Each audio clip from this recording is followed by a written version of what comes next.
Welcome to a Life Under Construction podcast. I'm your host, Rhoda Daniel, and I'm extremely happy that you could take the time and join me today. On this podcast, we discuss topics that will help you live the life you were meant to live, and today's topic is a good one. Today's topic is forgiveness. This is a topic that is not often spoken about because it is a hard topic.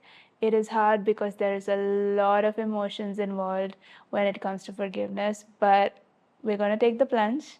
We're going to talk about it, and we're going to have an open conversation about what is forgiveness, what are the benefits of forgiveness, and how to forgive. We have all had people hurt us, abandon us, betray us, harm us, sabotage us. We have all had these experiences where people have done things to us that still haunt us to this day, still are a big, massive part of our life. And we cannot seem to forgive those things or those people because what they did was too hurtful, too painful, and just too bad for us to forgive. So I'm not going to tell you today, forgive, because we all know that forgiveness is good and we should be forgiving. But we also know the struggle that we have with forgiveness because we just aren't able to forgive certain people for doing certain things. We still have those grudges in our heart. We still have that bitterness and anger in our heart. And one is we cannot forgive. And secondly, we do not even want to, because why should I forgive? Why should I forgive someone who has intentionally or unintentionally harmed me or hurt me? But I do want to start with talking about what is forgiveness. Forgiveness, in its English meaning, is very simple and clear. It means to stop being angry or stop blaming someone for something that they did to us. But I like the Greek meaning of forgiveness because I think it gave me a better understanding of what that word actually means. And in Greek, the word forgiveness means to let go, to release something. And that gives us a better understanding of what it truly means to forgive. It's not just about not blaming someone or not holding someone responsible for their actions. It's not about that.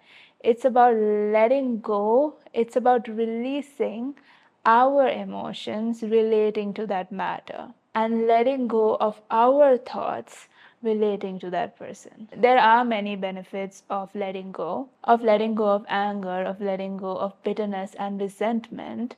So, what are those benefits? When we do not let go, we are basically holding on to something really, really tightly, and it ends up hurting us. I always use this example of playing tug of war. When there are two teams on opposite sides, both pulling the rope with all their strength, there comes a point where one of the teams does have to let go. And when do they start letting go? When they start getting hurt, because they realize that it's not worth it to get hurt for just a game. Life is like that. Life is like a game of tug of war. We somehow feel that holding on to those emotions is going to give us some kind of closure, it's going to give us some kind of satisfaction. But it's actually the opposite. It is when we let go, we stop getting hurt. So when we forgive someone, when we decide to forgive someone, it is an action or an intention of letting go and stopping ourselves from being hurt, because many of us are walking around with open wounds caused by people. Definitely, there are people who have hurt us, people who have betrayed us, people who have caused us pain in our lives by maybe abandoning us or doing something to us or our family members. These wounds have been caused by people, but we are still keeping those wounds open. We are still walking around with those open wounds just because we do not want to forgive, because we do not want to let go. And what happens when you are walking around with an open wound? You get hurt more, because just imagine if you had a physical wound and you are walking around with it. Every time you bump into someone else, you get hurt again. Every time someone else bumps into you, even by mistake, you get hurt again. And therefore, the cumulative hurt that you go through life with is so much more than that initial hurt that was caused by that one person. Scars are going to be a part of our life. They are a part of our life. But scars make us stronger, wounds make us weaker. And it depends on how we have dealt with that situation that decides whether a particular hurt becomes a scar or a wound. It depends on us. If somebody has gone through a situation where they were abandoned by maybe a parent, they can choose whether that becomes a scar or that remains a wound. It was an experience that they had to go through. It was a painful experience that they had to go through. But it is up to them to decide that, do I let myself heal from that situation, or do I still continue to carry that wound along with me, which is going to impact not only my life but the lives of the people around me? Because many times what we are carrying due to unforgiveness does not just remain inside us, it mars every single relationship that we have, because it's an open wound. And if you are, again, going back to a physical wound, if you are constantly in pain because of an open wound, how you interact with people is going to be different because you are in pain. So you are not going to be very patient, you are not going to be very kind because you are in pain. But when that wound is taken care of, when that wound is healed, then it's not open, it's not going to affect anything. In fact, it's just there as a reminder of how strong you were to go through that situation in life and come out the other side. So, scars are what makes you stronger, but wounds definitely make you weaker. It is therefore our choice to choose whether we want to forgive someone and start the healing process, or we want to hold on tightly until our hands are bleeding. And even then, we're like, no, I want to hold on to this. I want to hold on to this. That person did this to me. How can I let go? But if you let go, if you just let go, you will realize the relief you feel in that instance. And that letting go is what forgiveness is all about. Unforgiveness doesn't allow us to move on in life, it holds us captive to our past, it holds us captive to certain people or certain situations. And even if we feel as if that is not affecting our life, okay, that happened to me, I did not forgive that person, but I've moved on with my life, I am living my life, but subconsciously it is impacting you.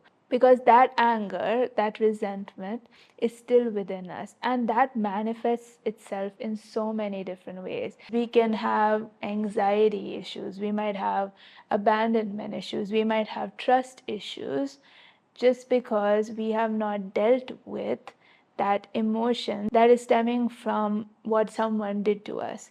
And the only way to actually deal with that is to forgive that person. We can ignore it, and some of us have many different ways that we ignore hurt or we deal with pain. Sometimes it could be to rely on substances that help us forget. Sometimes it could be to just literally shut out certain experiences that we had and completely forget about them. But unless we deal with it, unless we sit with it, unless we face it and sit with the realization that, okay, yes, someone hurt me. Yes, what they did was wrong. Yes, they have to face consequences for their actions someday. But I choose in this moment to let go of all this anger and resentment built up within me. I choose to forgive them for what they have done so that I can move on with my life. When we do that, all the other issues that could have impacted our other relationships with other people can be dealt with. But if we don't do that, every single experience where we have not forgiven someone is going to impact our other relationships. It's going to hinder our other relationships, because if you have anger within you, it's not going to remain within you. It is going to splash on to whoever comes in your vicinity. And that is unfortunate, because the other people who have done nothing to deserve your anger somehow get sucked into that environment, and you spew out anger on them without realizing that that anger is coming from the other person who hurt you maybe 5 or 10 years ago. Unforgiveness is like a poison within us. It is literally like a poison, because it eats you up from the inside. You will know what I'm talking about if you actually sit and think about it, because when you have that bitterness and resentment within you, you will feel very gross. You will feel disgusting. You will feel not like yourself, because that was not meant to be inside you. Poison was never meant to be inside a human body, but we have let it remain inside of us. I think there's a saying that goes, holding on to anger and resentment is like drinking poison and expecting the other person to die. And I think that's how we go about life. We think that if we are angry, if we are hurt, if we hold on to that resentment, it is going to impact the other person. But most of the time, it does not. They have no idea that you are upset. They have no idea sometimes that they have hurt you. They've moved on with their life. And here you are with that poison inside of you, thinking that by holding on, they are going to be impacted, but they're not. They are happy, they are living their life, and that makes us feel even worse. So, the question we need to ask ourselves is, why then are we still holding on to unforgiveness? Because at the end of the day, it is impacting us more than it is impacting them. It is impacting our lives more than it is impacting them. It is impacting our relationships more than it is impacting them. Because we have not been able to let go, because we have not been able to forgive, we have not been able to move on in our own lives. And I do not want that for any of us. I want all of us to be able to live the lives that we were meant to live, that we were created to live. And if that means that we need to take kind of a bitter pill and forgive someone for what they did to us, I think we need to do that. One of the most powerful stories of forgiveness that impacted my life is the story of the widow of Graham Staines, Gladys Staines. I read the story when I was around 10 years old. Since then, it has been stuck in my mind, and the message of the story, I understood it more clearly as I grew older. So, Graham Staines was an Australian missionary who had come to India. He was working in one of the states of India and serving the leper community. So he was serving people who needed to be served. He had a wife, Gladys Staines, and 3 children, 2 sons and a daughter. The daughter was older, the sons were younger. And one night they had gone somewhere for a meeting, and while returning back in their jeep or their vehicle, they decided to stop in the middle of, I think it was a jungle, if I'm not wrong, and sleep in the vehicle because it was night and it was late. And it was only Graham Staines and their 2 sons. The older one was 10 and the younger one was 6. The wife and the daughter were not with them. And they slept in the vehicle. And while they were asleep, there was a mob of around 50 people who came in, surrounded the vehicle, and set fire to the vehicle. And Graham Staines and his sons woke up in the middle of it and tried to get out, and the mob did not let them get out, and they were literally burnt alive. They died in that vehicle because these 50 people who were angry with these missionaries, who thought they were converting the people of that village, burned them alive. That in itself is a vivid memory to have as a child when you hear this story for the first time. But what really struck me was the response of the widow after her husband died. Her sons, 10-year-old, 6-year-old, died that night.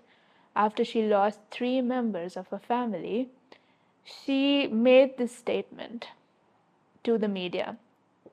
And she said, and I will read it out. The main guy who led this was a guy who was called Dara Singh. And she said this. She said, "I have forgiven Dara. With forgiveness comes healing. If we don't forgive, we become bitter.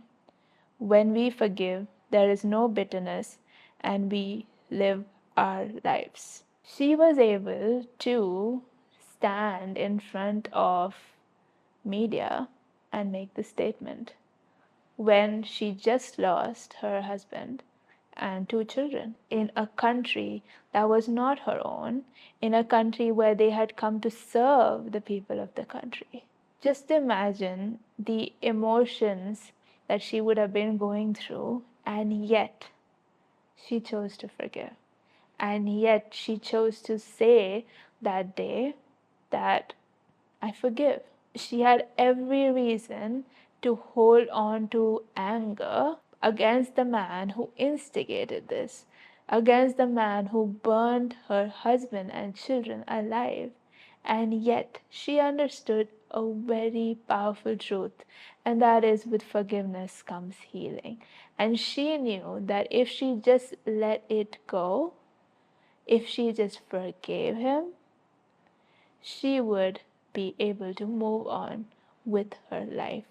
I can imagine if she had not forgiven, she would still be living in bitterness and resentment and anger, because that is a big thing to face.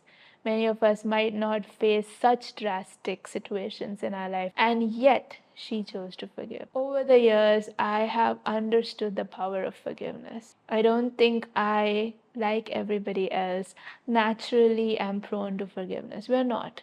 We want to hold on to grudges. We want to have revenge. We want people to suffer the consequences of what they did to us. But I realized the power of forgiveness, the power of saying, I forgive you because I would rather move on with my life, and I do not want to carry this burden of anger with me wherever I go, because it is going to impact other parts of my life that that person wasn't meant to impact in the first place. There is a different kind of peace that you will experience when you decide to forgive someone. So some of you might be saying right now that, okay, I agree that I should be forgiving people. I should be letting go of all this anger, all this hurt that I'm carrying with me for many years.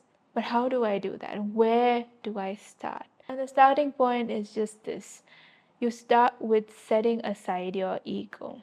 When we are able to look at a situation by putting aside ourselves just for a minute, we are able to see the situation more clearly. We are able to see that at the end of the day, what we are doing is actually impacting us itself.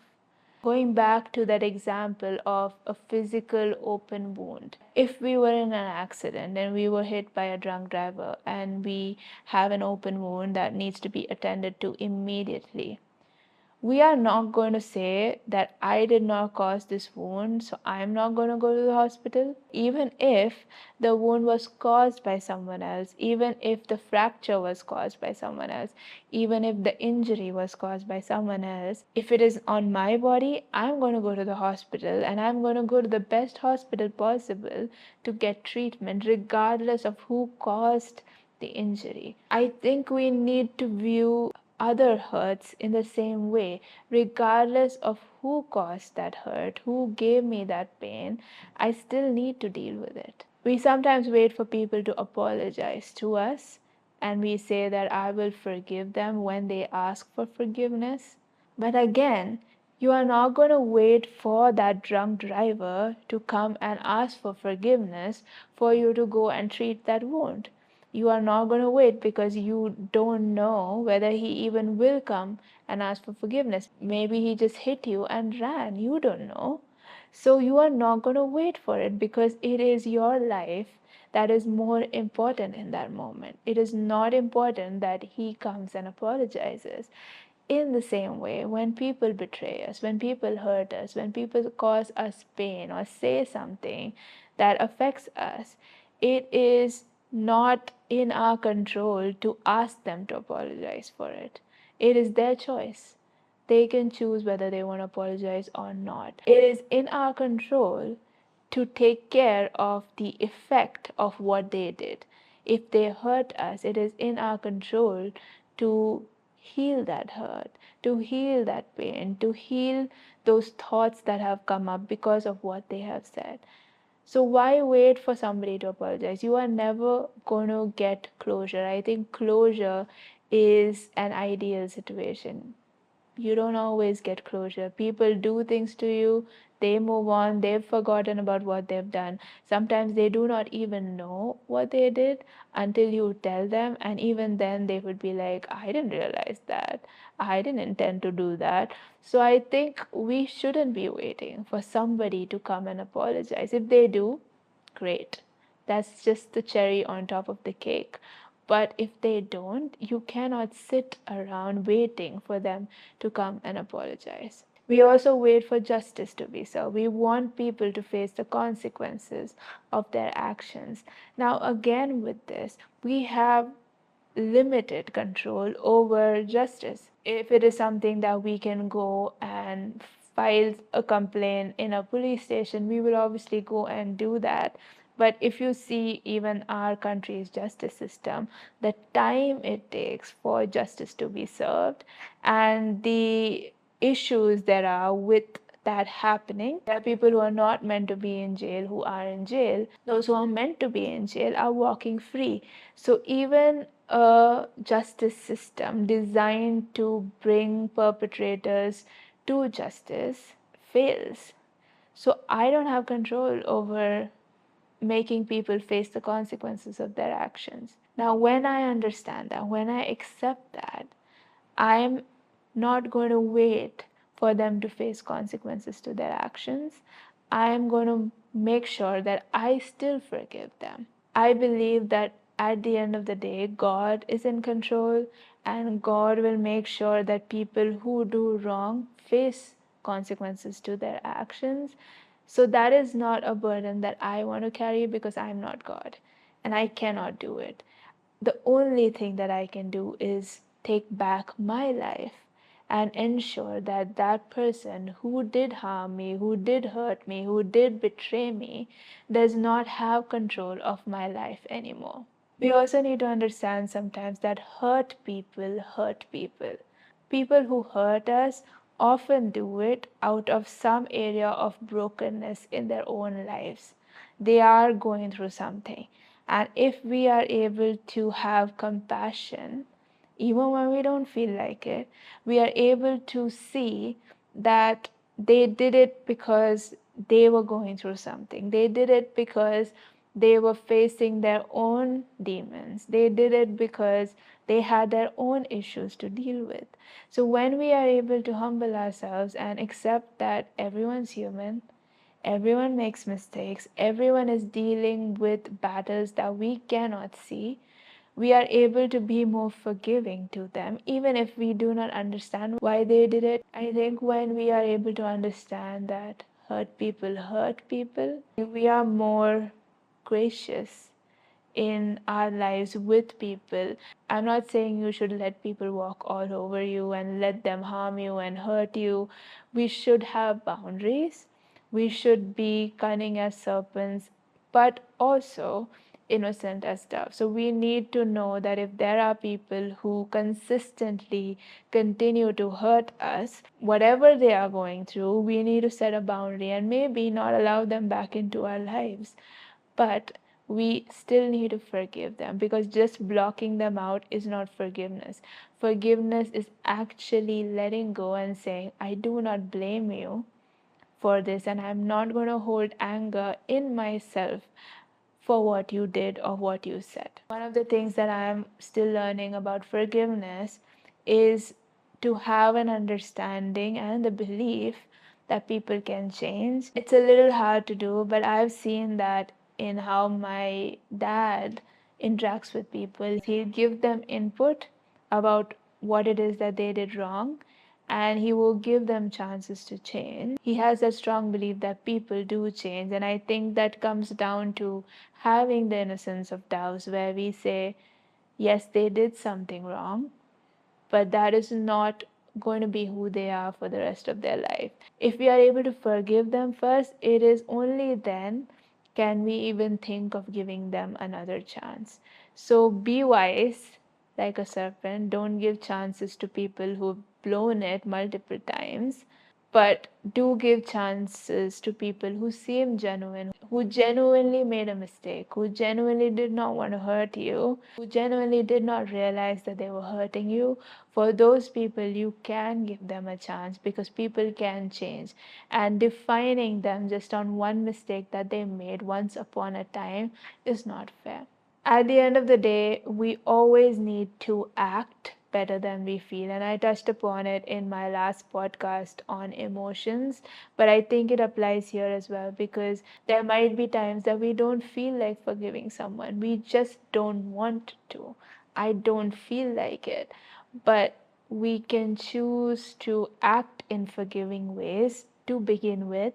And as we act, we slowly see compassion flood into our lives. For example, if you pray for someone, if you take the time to pray for someone who really betrayed you, who really hurt you, over time, your heart is going to be filled with love for that person, or compassion for that person, or understanding for that person. So you need to sometimes just act. When you start doing things that are different from how you are feeling, the opposite of how you're feeling, slowly that rewires your own brain, and slowly you start realizing that you can actually forgive them for what they did. I hope that through this conversation, I was able to maybe in some way convince you about the power of forgiveness. I honestly have seen the power at work in my own life, but also in the lives of people who have forgiven versus the people who have not forgiven. I've seen the contrast. I felt the contrast because early on in my life, I was not the person who very easily forgave. I had grudges. I remembered every single conversation, every single thing that a person said, the tone they said it in. I would remember everything. But now I don't remember anything. I don't choose to remember anything. I cannot be mad at a person. I cannot hold grudges. I cannot get angry at a person for a long time. Like if they do something to upset me, by evening, maybe in 10 minutes, maybe in 5 minutes, I will forget about it and I will move on. I just do not want unforgiveness to be a part of my life because I have seen how it has impacted me, and I do not want that. So when you have tried it out, just try it out once. List all the people that you need to forgive. I don't know if it's going to be a short list or a long list, but just list it out. People who have hurt you, people against whom you still have anger and resentment and bitterness. Write it down. And then one by one, start forgiving each and every one of them. And my heart's prayer is that you would forgive every single person who has ever hurt you, ever betrayed you, ever abandoned you, ever harmed you, because you deserve to live a life that is free, not a life that is chained to those situations that you had to go through. Yes, they were difficult situations. Yes, they were hard situations, but don't leave that wound open. Let those wounds become scars, and the scars will show that yes, you went through hard times, you went through something really, really difficult that no one else should go through, but you came out the other side and you are still intact. We just have one life, and I do not want you to spend that life burdened by anger, burdened by resentment, burdened by bitterness. I do not want you to spend that life being poisoned by your own self. If you're still listening to this podcast at this point of time, and if you have thoughts or questions about this topic of forgiveness, please write to us at alifeunderconstruction.com or DM me on Instagram at alifeunderconstruction. I will be happy to carry on this conversation because I have a lot to say on this topic because I feel very passionately about it. I hope you have a great week. I hope you have a good time with family and friends, and I will see you again next week with another topic to help you live the life you were meant to live.